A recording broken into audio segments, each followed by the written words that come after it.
Capítulo 10. La gracia, algo íntimo y personal. Después de la Biblia, quizás el más grandioso libro que se haya escrito sea El Progreso del Peregrino.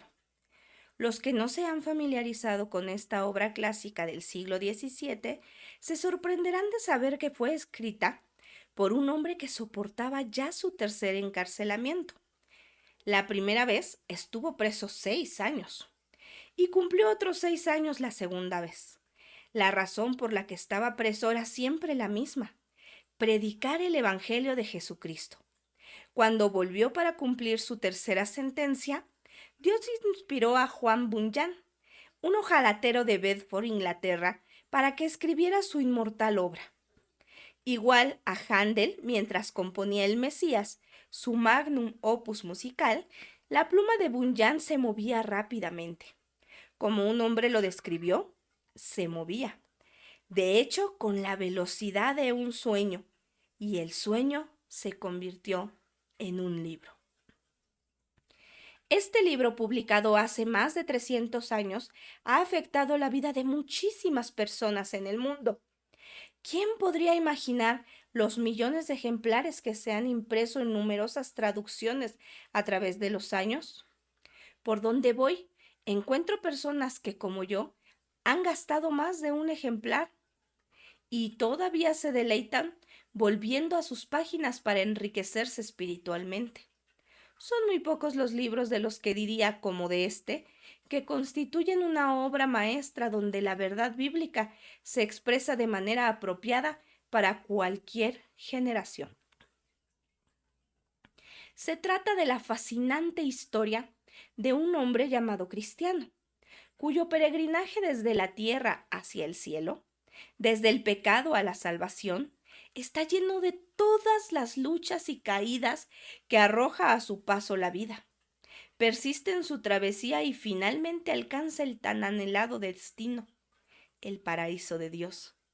De comienzo a fin, Cristiano debe tratar con amigos y enemigos por igual, todos los cuales llevan nombres alusivos, tales como evangelista, auxilio, intérprete, quien lo anima a su progreso, y obstinado, hipocresía, Apolión, el príncipe malvado, un gigante llamado desesperación y muchos otros que le ponen obstáculos.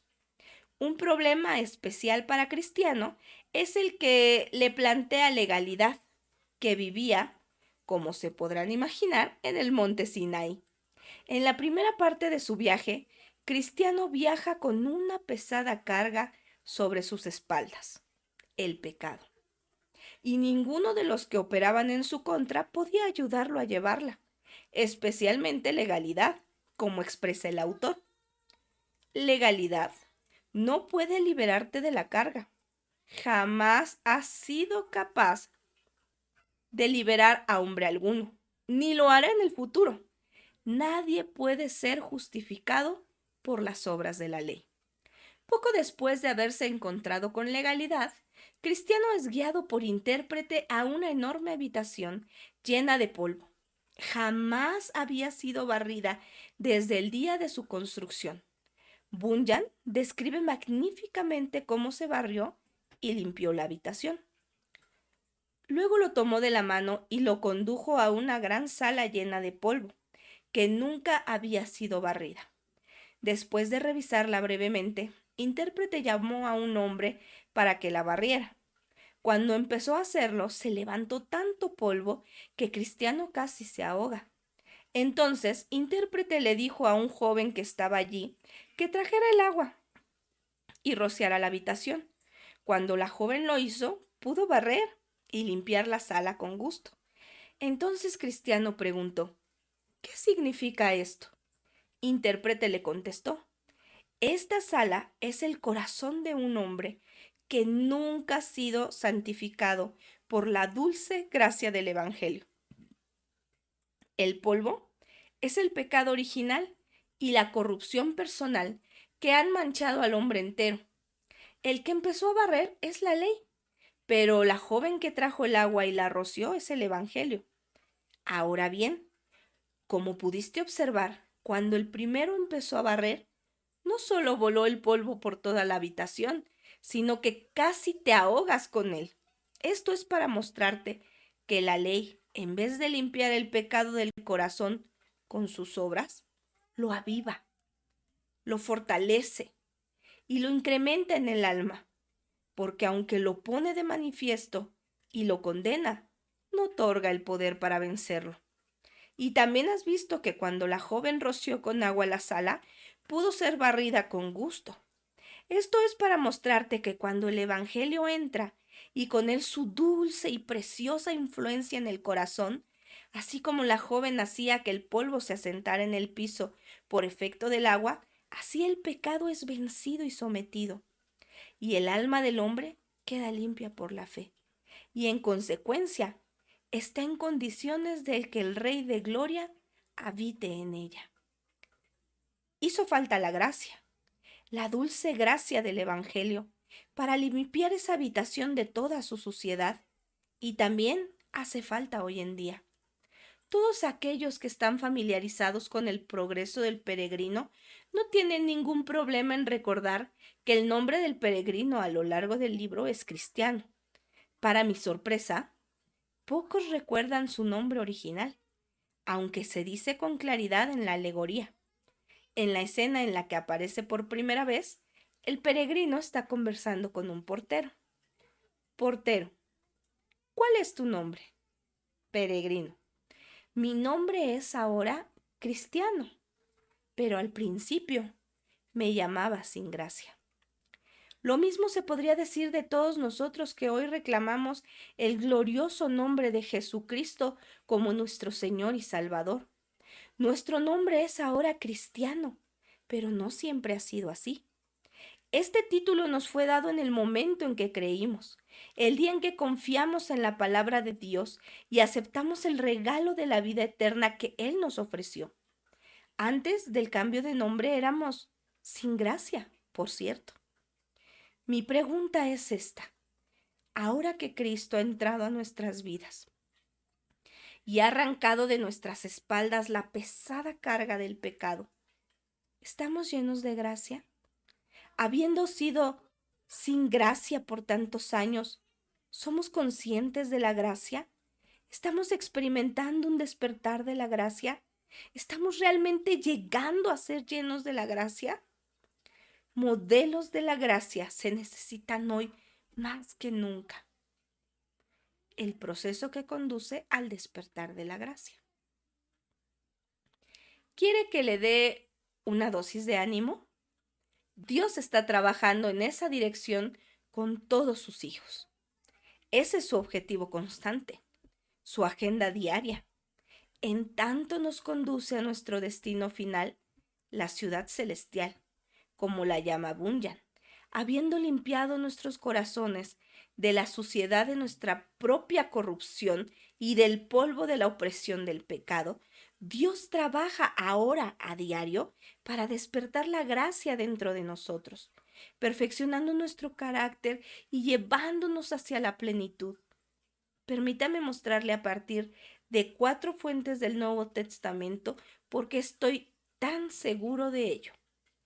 Y sabemos que para los que aman a Dios, todas las cosas cooperan para bien.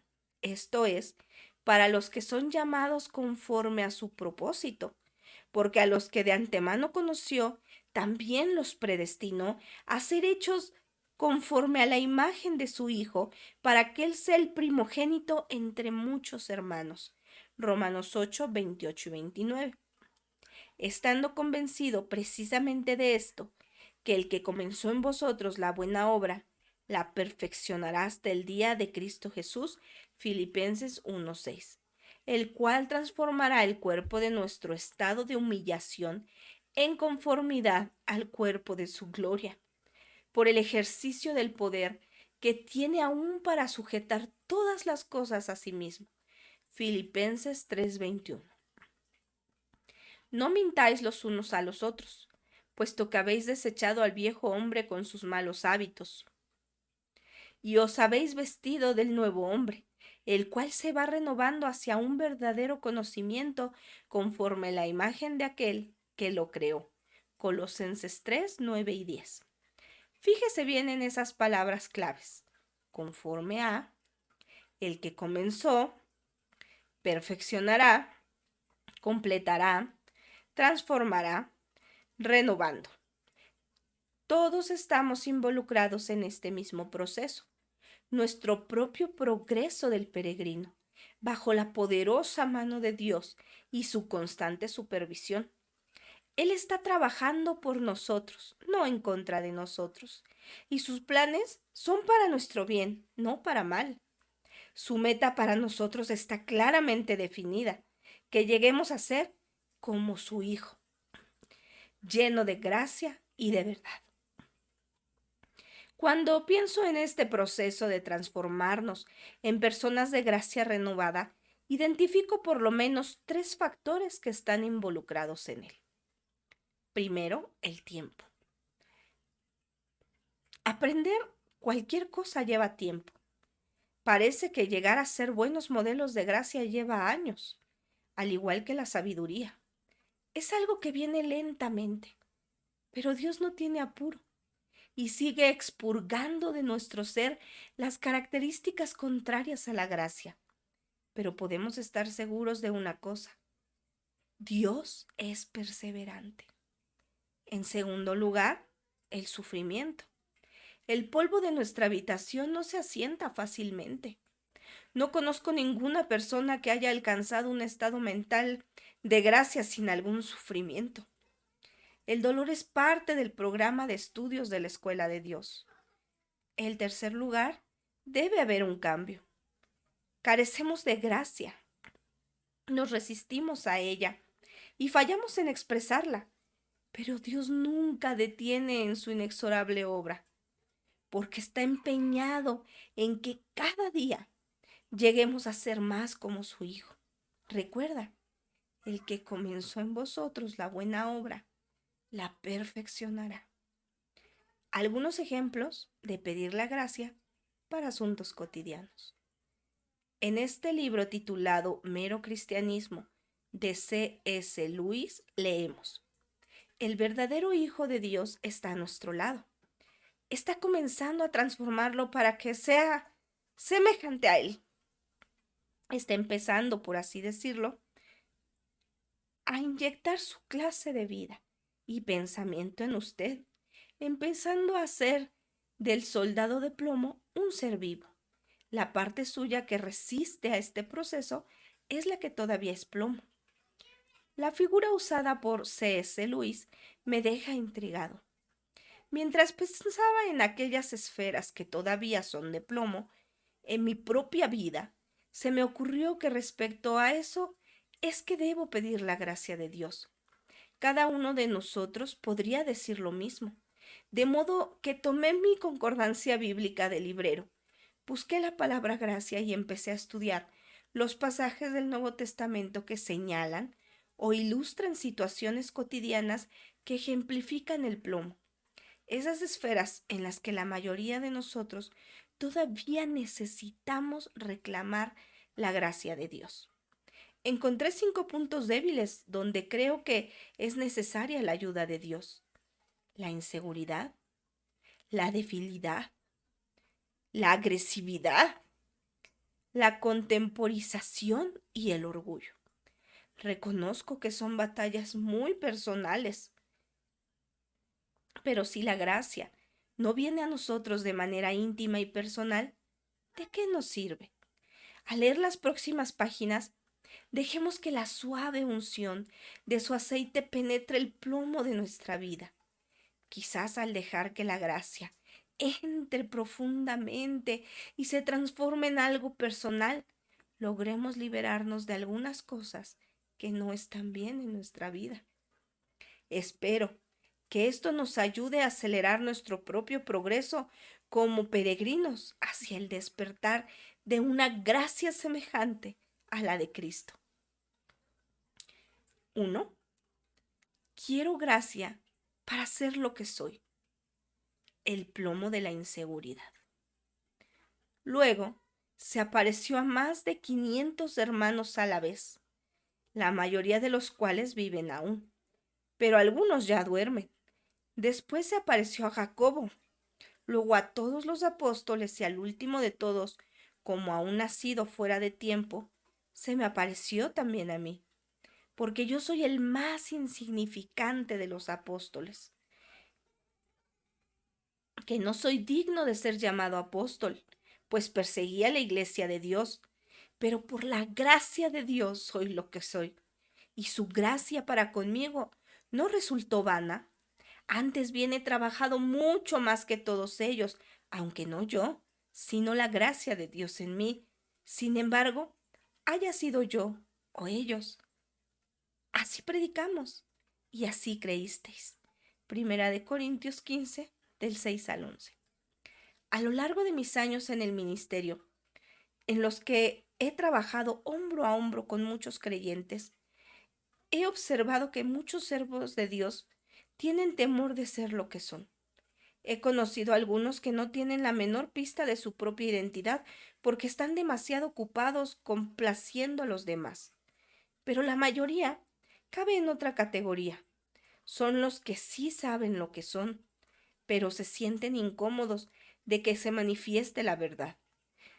Están preocupados por cosas tales como su propia imagen, lo que otros podrían pensar o decir, o aún más a menudo temen que si supieran cómo soy en realidad, no me aceptarían. El pasaje que cité antes nos va a ayudar a poner las cosas en claro. Pablo escribe con toda sinceridad acerca de su propio poco notable récord. Después de presentar la galería de los grandes, aquellos a quienes se les apareció el Señor, Pedro, Jacobo, los apóstoles, afirma, y al último de todos, se me apareció también a mí. No se trata de falsa humildad, sino de un dato histórico. Pero hay algo lleno de elocuencia y es como Pablo se refiere a sí mismo como uno nacido fuera de tiempo. Es impactante que la palabra griega se use para describir a los que nacen antes del periodo completo de gestación, abortados. Literalmente un feto sin vida. Pablo quería referirse a uno que ha estado totalmente desprovisto de vida espiritual. Y si eso no fuera suficiente, Pablo se ve a sí mismo no solo como el último, sino como el menor de los apóstoles, el que antes perseguía a la iglesia, mientras los otros, que él nombra, defendían y construían el cuerpo de Cristo, él estaba ocupado atacándolo, con la esperanza de destruirlo.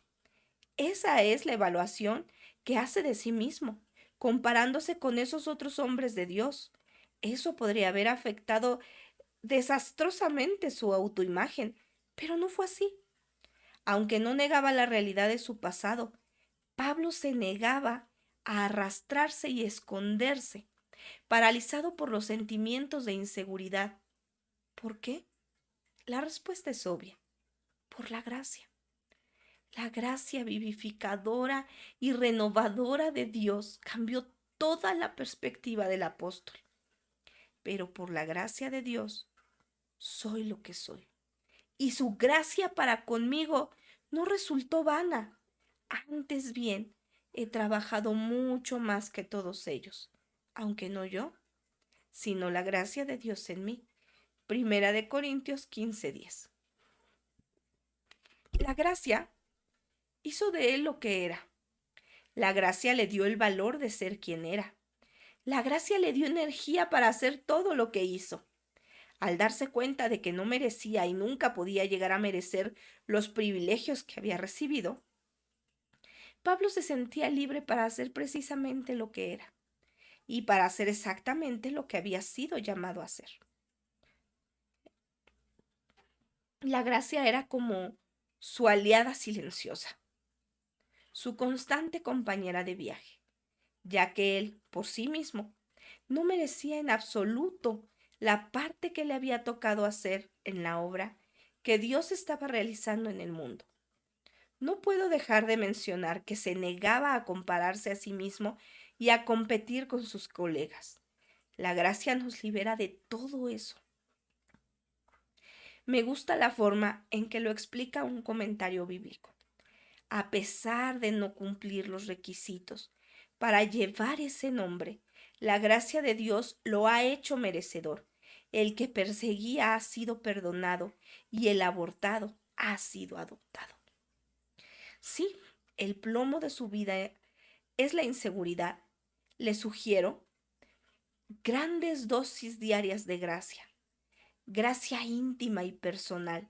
Descubrirá que tiene poder para sanar, para traerle un reconfortable alivio. Si dio buenos resultados en la vida de Pablo, el perseguidor de la iglesia, le puedo asegurar que también dará buenos resultados en la vida de los inseguros peregrinos de hoy en día. 2. Quiero gracia para aprender a través del sufrimiento, el plomo de la debilidad.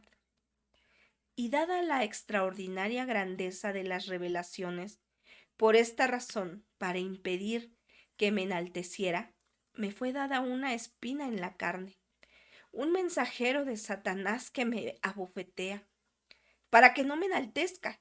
Acerca de esto, 3 veces he rogado al Señor para que lo quitara de mí, y Él me ha dicho, te basta mi gracia, pues mi poder se perfecciona en la debilidad. Por tanto, muy gustosamente me gloriaré más bien en mis debilidades, para que el poder de Cristo more en mí. Por eso me complazco en las debilidades, en insultos, en privaciones, en persecuciones y en angustias por amor a Cristo, porque cuando soy débil, entonces soy fuerte. Segunda de Corintios 12, del 7 al 10. Otra de las incuestionables luchas que todos enfrentamos es nuestra propia debilidad humana, que aparece de muchas formas, vez tras vez. Sufrimos y nos sentimos heridos, fallamos, desertamos y nos sentimos mal, oramos, pero no hallamos solución al problema. Con quejarnos no resolvemos nada. ¿Cuál es nuestro problema? Somos humanos. La imperfección nos acosa constantemente. En el caso de Pablo, vivía con una espina, alguna clase de dolor insoportable que se rehusaba a abandonarlo salvo en contadas ocasiones. Cuando lo aquejaba siempre quedaba débil, sintiéndose terriblemente humano. ¿Cómo podía perseverar a pesar de semejante sufrimiento? La respuesta es otra vez la misma, por la gracia. Era la gracia la que lo hacía estar gustosamente en sus debilidades. Y una vez que alcanzaba ese contentamiento, surgía la fortaleza en su interior. Ni los insultos, ni las angustias, ni las persecuciones podían poner fuera de combate al apóstol una vez que por gracia se contentaba en su debilidad. Esta actitud no solo vale para un apóstol misionero del primer siglo, es válida para nosotros hoy. Si nos ocultamos, si no nos negamos, si negamos nuestras debilidades, otros pueden sentirse más cerca de nosotros. La vulnerabilidad invita a las personas a acercarse, las ayuda a identificarse con nosotros y a sentirse cómodas. La gracia nos capacita para admitir nuestras luchas. Cuando encontramos contentamiento aún en nuestras debilidades, desaparece la ansiedad que produce el esfuerzo por mantener una buena imagen. Ya no hay que depender más de la vestimenta o de la apariencia. Aprecio cuando los atletas profesionales no ocultan sus debilidades. ¿No le parece? Cuando los observamos desempeñar su deporte con tanta destreza y precisión, podemos creer fácilmente que todas las áreas de su vida lucen tan pulidas y profesionales. Cuando vivíamos en Boston, a mediados de los años 60, Bill Russell era la estrella del baloncesto para los Celtics, los campeones mundiales. Era divertido verlo a él y a su equipo jugar en el Boston Garden. Dominó los tableros y parecía dominar con facilidad toda la cancha una vez que el juego comenzaba. Todo el equipo giraba en torno a su presencia imponente. Los aficionados lo observaban desde la distancia, respetando su mano en el deporte. A continuación, en una entrevista de radio, oí un comentario de Russell que inmediatamente me hizo sentir más cercano a él, aunque nunca lo he conocido. El reportero le preguntó a la estrella del baloncesto si alguna vez se ponía nervioso. La respuesta de Russell fue sorprendente. Con su inimitable estilo lleno de honestidad dijo: antes de cada juego, vomito. Asombrado, el comentarista deportivo le preguntó qué hacía si tenía que jugar 2 partidos en el mismo día. De manera imperturbable, Russell dijo: vomito 2 veces. De repente el hombre ya no parecía un modelo deportivo de perfección. Él tenía debilidades también. No tenemos por qué esconder las esferas frágiles e imperfectas de nuestra vida. Dígalo, admítalo. La gracia le ayudará a hacerlo. Le permitirá salir adelante. Recuerde las líneas de John Newton. En los peligros o aflicción que yo he tenido, aquí su gracia siempre me libró y me guiará feliz. No tendrá que depender del esfuerzo propio, ni ser un perfeccionista. Que Dios ayude a los que son muy perfeccionistas y a aquellos que viven con ellos. Ambos necesitan toneladas de gracia. El otro día me enteré de que un perfeccionista es una persona que recibe dolores y luego se los da a otros. La gracia le ayudará a mostrar las grietas que hay en su vida. Deje que se vean.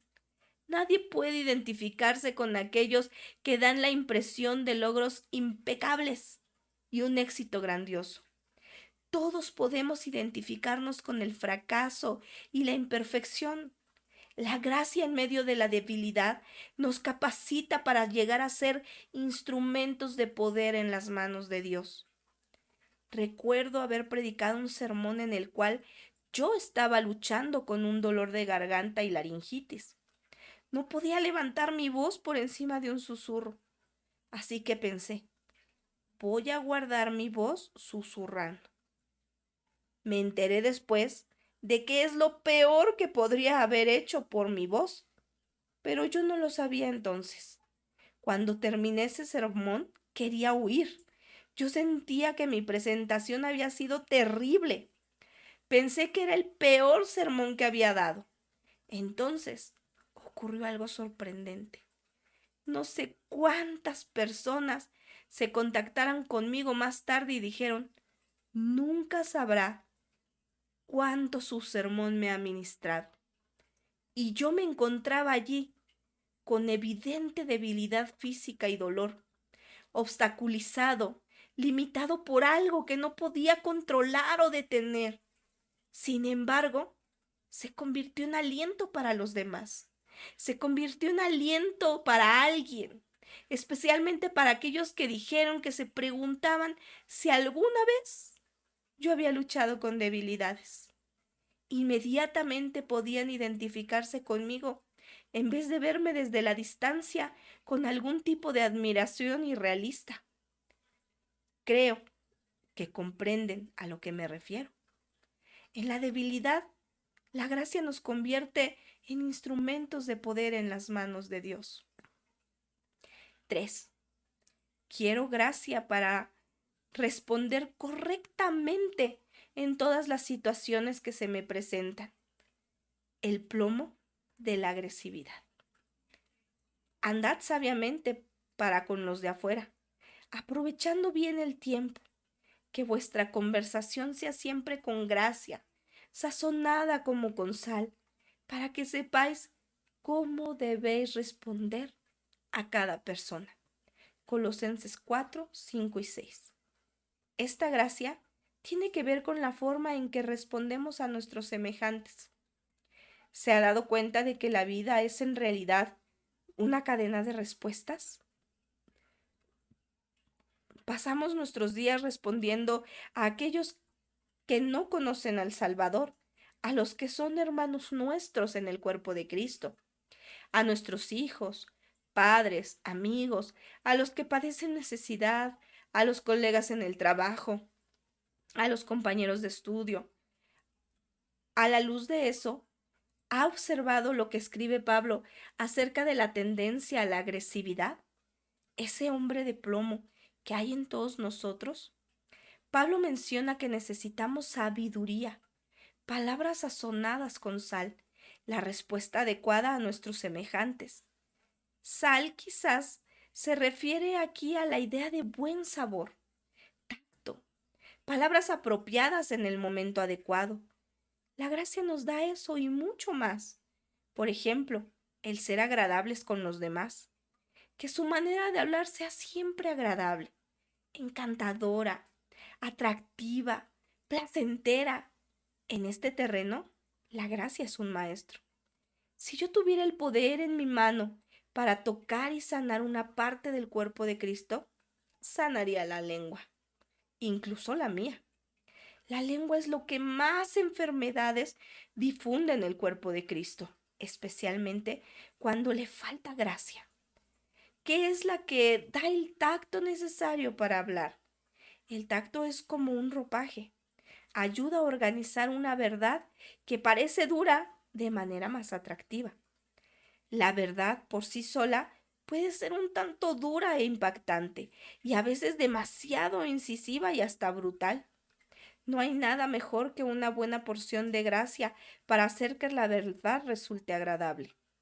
La gracia ayuda a suavizar nuestras palabras de manera que la verdad pueda ser recibida sin la ofensa que de otra forma produciría. El tacto es una manera de acercarse a otro ser humano que implica sinceridad y comunicación franca, a la vez que muestra respeto por los sentimientos de la otra persona, procurando no herirla innecesariamente. Implica fe, confianza en la otra persona y le comunica el siguiente mensaje: confío en que serás capaz de manejar lo que te voy a decir. Respeto tus sentimientos y haré todo lo posible por evitar mis propias tendencias destructivas para no herirte innecesariamente. Mientras estoy hablando del tema del tacto, un antídoto contra la abrasión, es un buen momento para mencionar la importancia de un buen sentido del humor. Si hay algo que ayudará a fortalecer el encantador imán de la gracia, es la capacidad de reírse de uno mismo, reírse de la vida y hallar el humor en los encuentros cotidianos con la gente. Eso sí es ponerle sal a la vida. El humor funciona como magia. Howard Hendricks, uno de mis amigos y mentores desde hace muchos años, era un maestro en esto. Yo lo he amado y escuchado durante más de 40 años. Una y otra vez lo vi animar a cientos de personas apiñadas en la misma sala, sin conocerse unos a otros, por medio de sus palabras atractivas, generalmente repletas de humor. ¡Qué embajador de la gracia! Si he aprendido algo de ese hombre, ha sido la importancia de hablar la verdad con fuerza y claridad, y a la vez en una forma no destructiva. ¿Ha observado usted que algunos comunicadores prácticamente aporrean a las personas con la Biblia? Eso nunca sucedía con mi amigo Howard Hendricks. Es extraordinario ver cómo nuestros semejantes son francos con nosotros cuando saben que nos preocupamos por sus sentimientos. Si parte del plomo con el que tiene que luchar es esa agresividad, agregue gracia a todo lo que dice y verá cómo le ayuda a responder correctamente a las situaciones que le presentan. 4. Quiero gracia para mantenerme firme en mis creencias. El plomo de la contemporización. Acordaos de vuestras guías que os hablaron la palabra de Dios, y considerando el resultado de conducta, imitad su fe. Jesucristo es el mismo ayer, hoy y por los siglos. No os dejéis llevar por doctrinas diversas y extrañas, porque buena cosa es para el corazón el ser fortalecido con la gracia, no con alimentos de los que no recibieron beneficios, los que de ellos se ocupan. Hebreos 13 del 7 al 9. El autor de Hebreos está terminando su exposición y al hacerlo presenta su profunda preocupación en cuanto a la tendencia de algunos creyentes a abandonar su fe cuando los tiempos se ponen difíciles. Abundan las persecuciones y ocurrían martirios. Algunos se empezaban a preguntar, ¿no habré creído en vano? ¿Debo continuar en este camino cristiano? Algunos estaban retrocediendo. Por eso el escritor toma su pluma para darles aliento, para que sigan firmes en lo que creen. No se rindan, no abandonen, no se sometan. Lo que le preocupa a él es la tendencia a contemporizar. Esa misma tendencia está presente en cada generación y, por cierto, en la nuestra también. Sentados cómodamente en la iglesia, rodeados de hermanos en la fe, nos sentimos fuertes y totalmente decididos. Hasta sentimos que podríamos dar la vida por nuestra fe. Pero 24 horas más tarde, en medio del trabajo, nos encontramos rodeados por aquellos que odian la fe. ¿Cuántos de esos que detestan la fe saben que somos creyentes? En nuestro lugar de trabajo tendemos a hacer concesiones, a quedarnos callados cuando se toca el tema de la fe. ¿Se ha preguntado por qué? La respuesta está aquí. Nos falta gracia. Quizá no lo haya advertido antes, pero la gracia nos fortalece. Fortalece nuestros corazones, despierta en nosotros el valor para mantenernos firmes. ¿Cómo? ¿Qué tiene la gracia que nos da fuerza para mantenernos firmes en nuestras creencias? Quizás es porque la gracia evita que seamos lo que en realidad no somos. Quizás sea la autenticidad que promueve en otros. La gracia arranca el plomo, quita las máscaras, nos ayuda a ser nosotros mismos, de manera que cuando hablamos de nuestra fe, impacta como verdadera. ¿No será que contemporiza en el trabajo porque ha estado tratando de aparentar lo que no es? La gracia trae tanto alivio, tanta fortaleza, que elimina la falsedad. Hasta aquí hemos puesto al descubierto 4 esferas de plomo que encontramos comúnmente en nuestra vida: la inseguridad, la debilidad, la agresividad y la contemporización. Nadie puede negar que necesitamos una gracia íntima y personal para vencer cada una de estas cosas. Pero la lista quedaría incompleta si no incluyera una última esfera que nos afecta a todos. 5. Quiero gracia para someterme a las cosas que me debo someter. El plomo del orgullo. Pero Él da mayor gracia. Por eso dice, Dios resiste a los soberbios, pero da gracia a los humildes. Por tanto, someteos a Dios. Resistid pues al diablo y huirá de vosotros. Santiago 4, 6 y 7.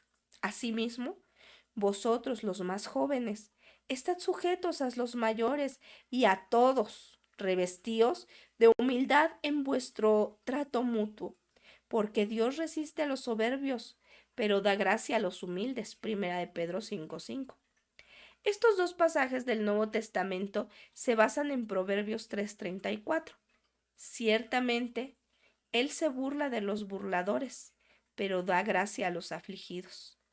Charles Bridges, un estudiante del Antiguo Testamento de finales del siglo XIX, escribe: en ningún punto se declara más plenamente la mente de Dios que en contra del orgullo. Un espíritu humilde, nacido de una profunda convicción de que no somos nada, es una gracia que adorna. Tampoco se trata de un sentimiento ocasional o temporal, sino de un hábito, arropando al hombre, desde la planta de los pies hasta la cabeza. Él la derrama, la gracia, libremente sobre los corazones humildes. Hay pocos rasgos tan arraigados en nosotros como el orgullo. Siempre está presente. Me resulta totalmente asombroso que quienes debíamos ser abandonados como abortados, según lo expresa Pablo, pudiéramos encontrar algo de lo cual sentirnos orgullosos. Sin embargo, el orgullo está siempre allí, siempre listo para defenderse. Como no concuerda con la vida cristiana que alguien sea abiertamente orgulloso, encontramos el orgullo expresado de otras maneras. En nuestro trabajo, en nuestros salarios, en nuestro prestigio, en el poder y la influencia que ejercemos en nuestros títulos, en nuestra vestimenta, en nuestra manera de dirigirnos a la gente, en nuestra tendencia a manipular. Todo eso es muy poco atractivo, muy inapropiado. Con su poderosa influencia, el orgullo es un clásico asesino de la gracia. Dejemos bien en claro que Dios no bendice lo que nace del orgullo, como las escrituras reiteradamente afirman. Dios descarga su poderosa mano sobre nuestra vida y oprime con sus dedos soberanos hasta que nos duele. Suspiramos, nos retorcemos, y es de desear finalmente nos aferramos a la gracia y nos sometemos. Bendita sumisión. Es justamente en esas dolorosas esferas que no podemos manejar por nosotros mismos, donde Dios realiza su más profunda labor en nuestra vida. El escocés George Matheson recuerda la disciplina de su desesperación personal en el libro Talks for Life Journey, Pensamientos para el viaje de la vida, cuando escribe: Alma mía, no rechace el lugar de su postración. Desde siempre ha sido el vestuario de la realeza. Pregunté a los grandes del pasado lo que ha sido la fuente de su prosperidad. Ellos dirán: era el frío, suelo en el que una vez me encontraba postrado. Pregunté a Abraham, él lo señalará al sacrificio de Moria. Pregunté a José, él le dirigirá al calabozo. Pregunté a Moisés, él pondrá como fecha de su fortuna el peligro que pasó en el Nilo en la canasta. Pregunté a Ruth, ella le pedirá que erija su monumento sobre el campo de su trabajo duro. Pregunté a David, él le dirá que sus canciones se inspiraron en la noche. Pregunté a Job, él le recordará que Dios le respondió desde un torbellino. Pregunté a Pedro, él ensalzará su obediencia en el mar. Pregunté a Juan, él aplaudirá en Patmos. Pregunté a Pablo, y le atribuirá su inspiración a la luz que lo cegó. Pregunté a uno más, el Hijo del Hombre. Pregúntele, ¿de dónde ha llegado su reino sobre el mundo entero? Él responderá, desde el frío suelo sobre el que me postraba, la tierra de Getsemaní. Es allí donde recibí mi cetro. Usted también, alma mía, será laureada por Getsemaní. La copa que no quiso beber llegará a ser coronilla en el dulce porvenir. La hora de su soledad le coronará. El día de su depresión le agasajará. Es el desierto el que romperá en canto. Son los árboles de su bosque silencioso los que batirán palmas. Compañero de peregrinaje, ¿es la travesía más dolorosa de lo que se había imaginado? Pensando que se iba a encontrar con una aventura de fantasía, se ha sorprendido de pronto en un territorio frío e inhóspito y se ha sentido solo, deprimido, quebrantado.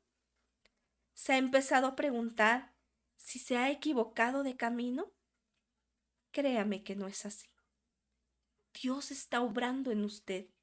Su mano poderosa lo cubre. Su amor lo envuelve. Él le ofrece su gracia. Despierte y pídala. Tanto George Matheson como John Bunyan estarían de acuerdo. Usted se encuentra en el vestuario para la realeza. El nombre del sastre es gracia. Y cuando usted esté perfectamente vestido, el proceso terminará.